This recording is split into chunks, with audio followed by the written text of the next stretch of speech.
Last video I just reacted to was an Omeezy video. I might post it, I might not, but it was trying to call that boy a rapist, man. I'm just going there. I'm gonna get my take right here. Open communication is important, bro. He was creepy with it, but she could have just said no, and he could have worded it better, or just read her body language before to know whether he should just go. My advice to y'all: don't send no voice messages like that ever in your life, unless you're trying to deal with some random ass shit going on in the room. Not feeling you, bro. She will let you know. Her body will let you know. Mind to let you know. You might not be as fast as you. Back to this Antonio video. Speaks.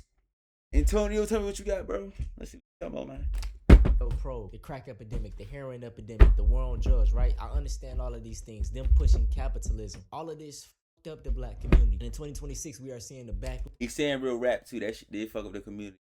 Y'all thinking he just playing victim. Don't come in my comments with that. No coons over here.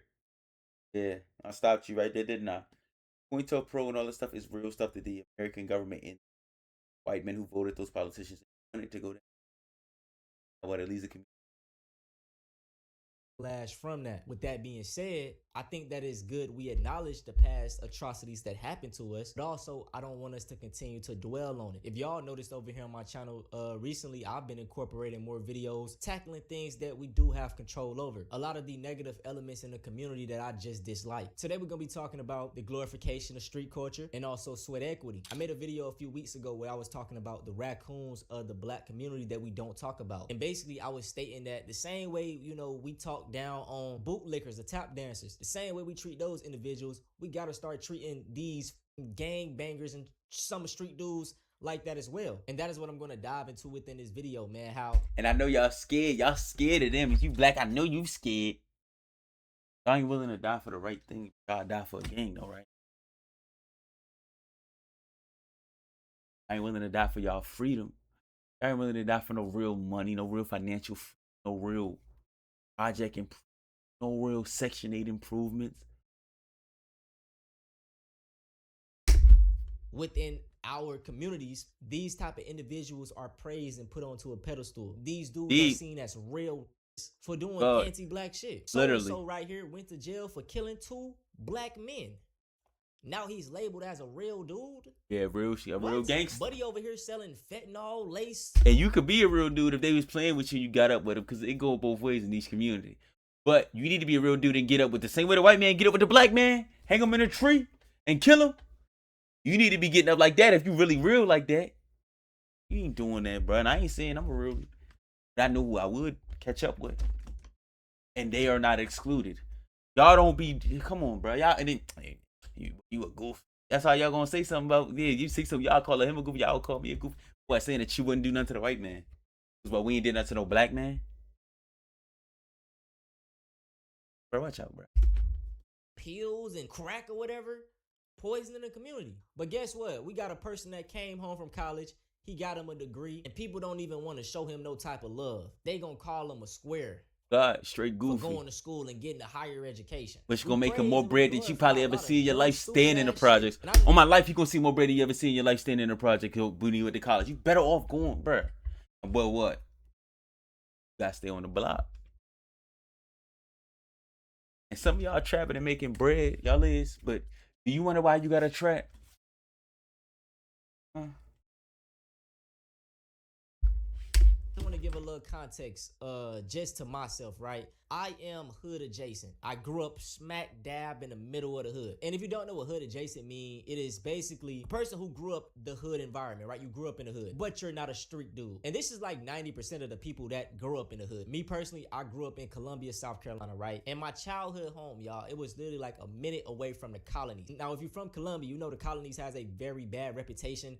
People call it like one of the worst neighborhoods in a city or whatever. In my opinion, the shit ain't that bad though. And I'm not bringing these things up to glorify it or anything, but had multiple friends that passed away to gun violence, in jail for gun violence, family, right? You know what I'm saying? So I never want to come off as demonizing these individuals, but it's just like the older I get, the less tolerant I am of it. I want to tell y'all a story that I think about all the time that happened to me. And I brought it up on my main channel before. When I was younger, I think like either 6th or 5th grade. I can't remember exactly. But basically, man, I got an older brother.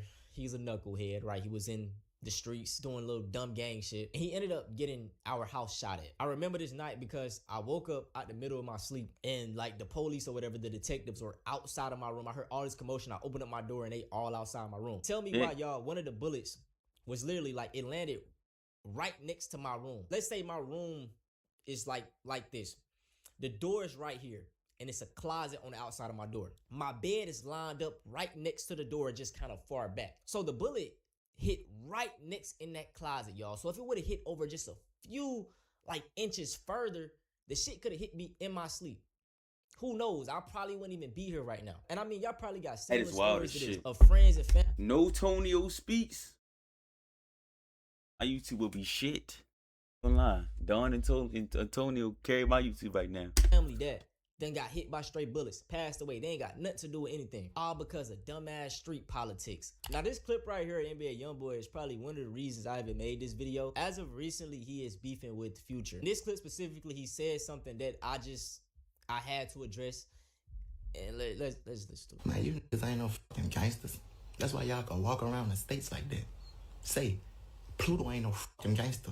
Dude don't run around without no fucking security, especially not more than me. Do y'all hear how he's talking? He's basically clowning someone because they don't gotta watch over their back 24/7. Once again, why do we glorify dumb shit like that? So I'm pretty late on this whole situation right here, but this is one of Julio Killer's. As you can see right here from the caption, Julio. And YB ass be tripping. Whatever Trump say good for the kids, but that man be touching kids, bruh. That's your favorite rapper, bro. I'm standing there. I be tight. I don't get no boy. Touching them kids, boy. Killer says gang life ain't worth it. At this point, we don't need a rocket science to tell us this shit. Most of the killings with this gang shit is basically retaliation, bruh. Niggas just don't know how to let shit go. Back in 2010, they brother probably got killed. They got revenge, back and forth, back and forth. At this point in 2026, they probably don't even know why they beefing. Let the shit go. Be the bigger man. To my city, man. It ain't worth it, boy. Like, it ain't worth it. Like, me being a rapper from my city and Fulio being a rapper from our city, it ain't worth it. Like, my mouth getting dry, sorry. Like, the dissing, the beefing, the shooting, like, for what? Like, for what? Literally, for what, bro? Like I state, y'all got all this pent up aggression. Go slide through a sundown town. Y'all niggas got all this aggression for other black people, but when it comes on God, go slide through a sundown town right now. Go get active for real. You ain't really trying to go to war, bruh. You trying to go to war with minorities. You ain't trying to go to war with no real with no real dudes, bruh. The dudes that put you in the trench, the dudes that really want to kill you, would kill you just cause. Time to really stand on biz not easy. Motherfuckers ain't doing shit. Like, when you sitting in your cell alone, cold, it's lonely as hell in that bed. Everybody leave you. Like, nobody here for you. Like, the ones that's your ride or die, your girlfriends, whoever you love, the only person there for you is your mother. And maybe. I mean, he ain't lying, bro. What you gotta notice, to be fair to the people on the receiving end of this, the world gotta go on. Bills gotta be paid. Kids still gotta get fed. Roofs shit don't stop, bro. Still gotta be provided and managed. Don't stop, bro. If you wanted to be there, you should have thought better, these bro. These people are going to praise you, right? Let's say you go to jail for killing a nigga. The first couple of days, everybody gonna be on Facebook and Instagram saying free you. As the weeks go on and the months progress, those posts are going to get less and less posted about you. Life gonna go on. But guess what? Hey, you a real nigga. You didn't back down and act like a whole ass nigga. Like, one friend, maybe, but it ain't worth it though, bro. It ain't worth it. I was 21 years old facing the death penalty. I never ever, my only interactions with law enforcement was traffic tickets. Did you caught a bee? Facing the death penalty. That's how quick life can change. He must never got caught with nothing though. That's all. So this video right here is from another one of Fulio's killers. It says Fulio's killer get referred to as needed sweat equity. Ooh, that's where the title came from. Physical abilities, things like that. Do you think that the prison would benefit from him in a work capacity if he were sentenced to life without parole? I say yes with my experience, not only just in classification, but as former warden and even as a jail administrator. He's someone that's young. Sweat equity. He's healthy. In reality, we need that labor. Well, you We a need that slave, bruh. Sweat equity, and we will put him out there to work because we do have an aging prison population, jail administration. We have that, so we put these young individuals to work.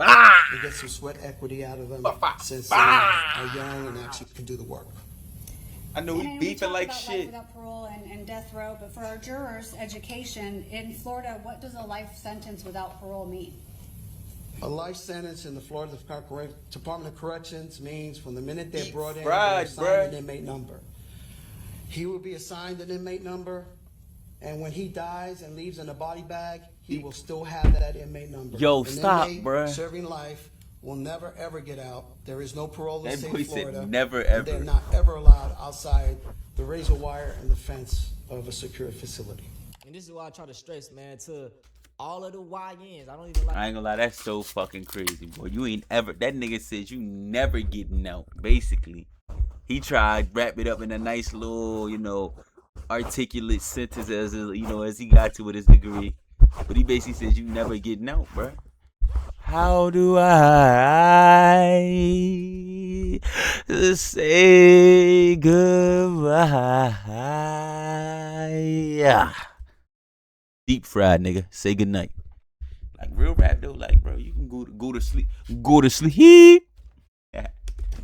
like referring to that term, but if you live that lifestyle, I understand the circumstances of why y'all may go down doing the dumb and wrong things. Yeah, I but do we too. gotta start pushing back against that shit. It's not cool. And the sad thing is, bro, a lot of these dudes that's in the streets, they making less money than niggas working a 9 to 5. You Oh can God. make more money by getting you a fucking warehouse job, working at Amazon. And you don't gotta work there forever. You could be working on getting a trade while working that job. So that eventually you can pivot. Like, all right, let me put it to you like this, because Tony was saying a good point. Who do you think your girl? Sometimes they go back to his number she do, but after so many times, who do you think your girl gonna really end up settling with? While you in jail, girl that you liked, and you usually end up realizing you was a little boy. You couldn't wake up to realize that you need to start providing to get some money. If you wasn't really trapping and making that money, I don't know what the fuck you think you was doing. You gonna be a killer your whole life? They had them boys that was putting money on heads, then maybe, but she gonna end up going with a dude that's making some money. Stability. No one wants to keep having a dude that's on.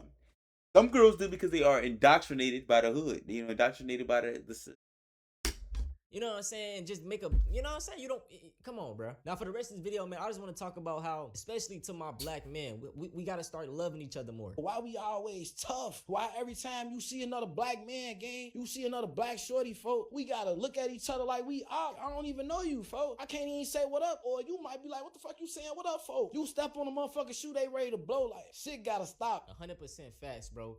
And the thing is, a lot of the dudes that have that animosity towards another black person, they docile as fuck if it was a person from another race. Say it again. Got no energy. I be ready to press the ass, bro.